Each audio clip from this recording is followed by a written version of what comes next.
Hi friends, இன்றைக்கி பச்சை பப்பாயை வச்சு தான் பசங்களுக்கு லஞ்ச் பாக்ஸ் ரெடி பண்ண போகிறேன். அதுக்கு இதோட தோலெல்லாம் ஃபஸ்ட்டு சீவி எடுத்துக்கலாம். அதுக்கு முன்னாடி நம்ம சேனல் இது வரைக்கும் நீங்கள் சப்ஸ்கிரைப் பண்ணாமல் தான் பார்த்துட்ருக்கீங்க அப்படின்னா மறக்காமல் சப்ஸ்கிரைப் பண்ணி சப்போர்ட் பண்ணுங்கள்.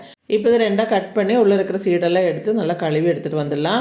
குழந்தைகளுக்கு இந்த பூச்சிக்கடி தொல்லை இருக்குது அப்படின்னா இந்த பச்சை பப்பாயை வேக வச்சு குழம்பாவோ இல்லாட்டி பொரியலாவோ அவங்களுக்கு பிடிச்ச மாதிரி நீங்கள் பண்ணி கொடுத்துக்கலாம். நம்ம இனிப்பு அதிகமாக சாப்பிட்றவங்களா இருந்தால் கூட இந்த பப்பாயை இப்படி பச்சையாக கூட சாப்பிட்டுக்கலாம். இது ஃபஸ்ட்டு பொரியல் மாதிரி வச்சு அதுக்கப்புறம் தான் சாப்பாடு போட்டு கலர போகிறேன். இங்கே பாருங்க, நல்லா துருவி எடுத்துட்டேன்.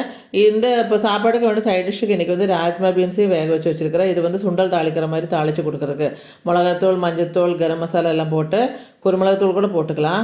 இப்போ ஒரு கடாயில் கடுகு, வரமிளகா, ஜீரகம், கடலைப்பருப்பு, கருவேப்பிலை தாளித்ததுக்கப்புறம் நம்ம கட் பண்ணி வச்சுருக்கிற பப்பாயை சேர்த்து கொடுத்துடலாம். பப்பாயை சேர்த்து ஒரு 2 நிமிஷம் நல்லா கலரி விட்டுருங்க. கலர்னதுக்கப்புறம் இதில் தேவையான மஞ்சத்தூள், கொஞ்சமாக மிளகாத்தூள், உப்பு சேர்த்து கொஞ்சமாக தண்ணி சேர்த்து நல்லா வேக வச்சுருங்க. என்னோடய ஸ்கூல் டைம்லலாம் ரொம்ப கஷ்டப்படுற டைம்லலாம் இந்த மாதிரி பப்பாளி நம்ம வீட்டிலே தான் இருக்கும், பக்கத்தில் தான் இருக்கும்.